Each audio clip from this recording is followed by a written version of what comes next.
How Branding Sold America on Obama. Daniel Greenfield's column for Saturday, September 1st, 2012, read here by Adam Taxin.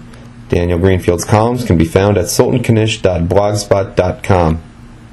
Here is How Branding Sold America on Obama. What's the difference between a president and a can of Pepsi? When it comes to winning elections, the answer is very little. The 2008 election was not about issues, it was about image. Not just the image of the candidate, but the image of his brand.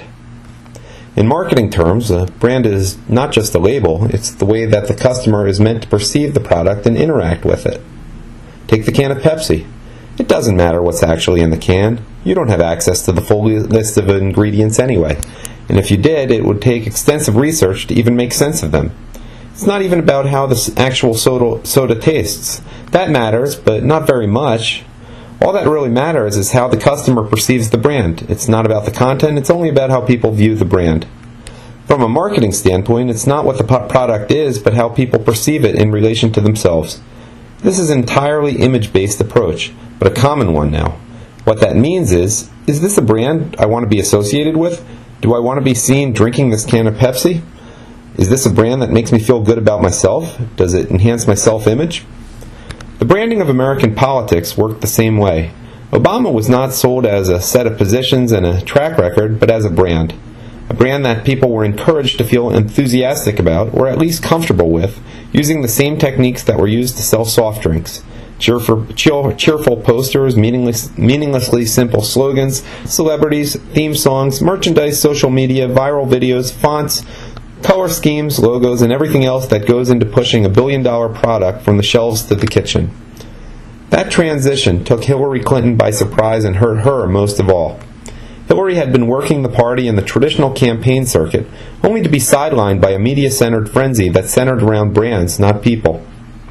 By the old political rules, she should have won, but the new rules were in and they weren't political anymore. Few voters could really nail down the policy differences between Obama and McCain, a mistake that was in part McCain's own fault and played into the image over substance approach of the Obama campaign. And those who couldn't mostly voted for the candidate they felt most comfortable being associated with.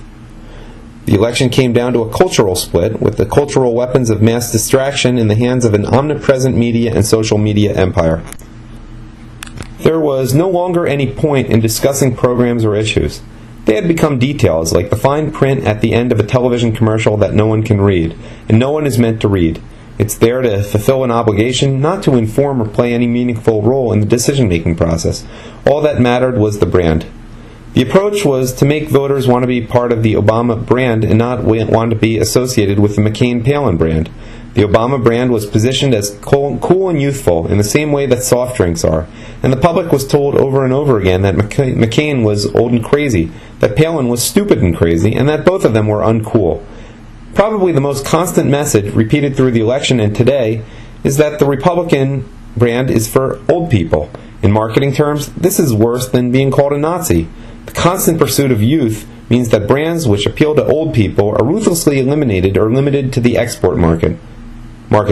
That's why you'll find many classic American brands in South America or Asia where they have strong consumer loyalty, but in the United States they were replaced with more youthful brands associated with a new generation. 2008 was certainly not the first time that liberals had worked to position themselves as the face of a new generation, and the Republicans as the voice of the past. The strategy dated back to Kennedy versus Nixon and saw use again with Clinton in 1992 and 1996, when silent generationers George H.W. Bush and Bob Dole contended with the country's first baby boomer president. And then in 2008, the boomer Hillary Clinton was pushed aside for a Generation X candidate. The progressive left enjoys being thought of as revolutionary and youthful, even if their ideas and funding come from 80-year-olds like Noam Chomsky, Howard Zinn, and George Soros. A youthful demographic is less likely to have the background and the life experience to know that their policies won't work, and to be fueled by the same inchoate mix of outrage and blind optimism, and a willingness to act without understanding the consequences. Marketing is similarly aimed at capturing a youth market in order to lock in a new generation of consumers by manipulating their feelings of attachment toward a brand. In 2008, it was done with a candidate rather than a soft drink, but the principle was the same. The new approach stripped away most of the formal aspects of the campaign, focusing instead on creating a brand that people would want to incorporate into their own self-image. What they were being asked to do was not to decide who should run the country, but whose sign would look best in their yard, which candidate could they feel good about being associated with. Smearing Hillary Clinton, McCain, and Palin poisoned the well. They retained a die-hard demographic, but made those voters who watched the news instead of doing their own research, who were casual consumers of politics and didn't really understand the practical differences between both parties too well, uncomfortable with the McCain-Palin ticket.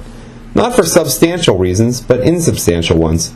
The iconization of Obama, on the other hand, the proliferation of appearances, merchandising, and photo and video, made many Americans feel as if they knew him, when in reality they knew next to nothing about him. This technique is commonly used by celebrities to create the veneer of familiarity without the substance. Massive media exposure creates the sense that you know someone, even when in reality you don't. That false intimacy is exploited as a one-way connection. Charismatic politicians do it all the time, but there was something unique here because Obama was a complete unknown. He had come out of nowhere and made the leap from state senate to the White House in an absurdly short amount of time. His omnipresence made him familiar, which disguised how much of a chimera he really was, and is.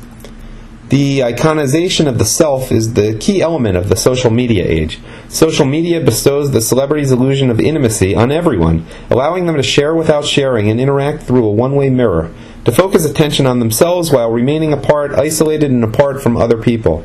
The face in the camera that 100 million people see, but are unseen in turn. The message sent to 1 million people that seems as personal as if it were intended for only one. The illusion of an interaction that is not actually taking place. This best describes Obama's public image. A brand that is as familiar as it is unreal, like Ronald McDonald or Mr. Clean. We are familiar with him, yet unable to go beyond the smooth surface. He is everywhere, and yet nowhere. He constantly wants our attention, but has nothing to tell us. There is a real physical Barack Hussein Obama walking about somewhere, but there needn't be. He would be just as real if he didn't exist, if he were nothing more than a poster, a logo, a few books, some computer graphics, and a slogan. He would be no less real because he isn't real. He's a brand. The man beneath that brand is another question. Like all pitchmen and actors, there is something of him in the image we see, but it is mostly a convincing simplification. And what is startling about his brand is just how little of it is really human. Toss away the merchandise and the art, and very little is left. Probably because what's underneath was never meant for public consumption. The Obama's constant oversharing is as much a defense as an offense, an obsessive need to control their own narrative and tell their own story over and over again, even when there is no story and nothing to tell. The last time we saw it this bad was in the JFK administration, when the tours of the White House and the stream of photographs concealed an uglier reality looking outside the frame of the camera, and that's almost certainly the case here. Those most eager to play a role are looking to leave themselves behind, to escape and run away from something. People like that make some of the best actors and the splashiest celebrities. But underneath their mask of charisma is a towering pile of human wreckage. They are so eager to be something that they are not that they are convincing. And because they need us to believe in the illusion so badly, they are omnipresent, always hungry for attention and adoration, getting high on it and crashing down when the attention is withdrawn. Incapable of any real empathy, they mimic it brilliantly, so well that they seem more empathetic than actual working human beings. So perfectly compassionate that it's almost inhuman, but it's never other people they cry for, only themselves. This is the kind of man perfectly ready to be turned into a brand, made into a symbol, an idol, and an icon. But brands tell us more about how their creators see us than how we see them. The brand is a wire mother, a collection of symbols that are meant to draw forth emotional reactions from us and create an attachment to inanimate objects. The brand manipulates our ideas of who we are and want to be in order to incorporate itself into our self-image, to be the parasite in our worldview, to identify the brand as aspirational and link it to our own aspirations. The idea that an election would cease to be about issues and become entirely an exercise in selling a product, sight unseen, the proverbial pig in a poke covered over with the symbols of capitalism, might have seemed unduly alarmist once. But 2008 was our pig in a poke election. A man who had virtually no experience in national government was elevated to the highest office in the land because a fortune was spent on making voters feel good about voting for him, not based on the issues, but based entirely on externals. Obama did not have an aspirational candidacy, he had an aspirational brand, a brand that people wanted to be a part of because it made them feel good about themselves. And so we learned that there is indeed something worse than bread and circuses.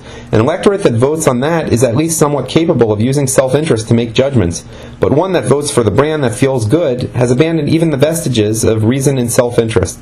Such people are no longer exercising their power over government. Instead, they have become customers, buying a product that they have no say in how it gets made or what goes in there. Not because they need it, but because they have been programmed to feel good when buying it. The end.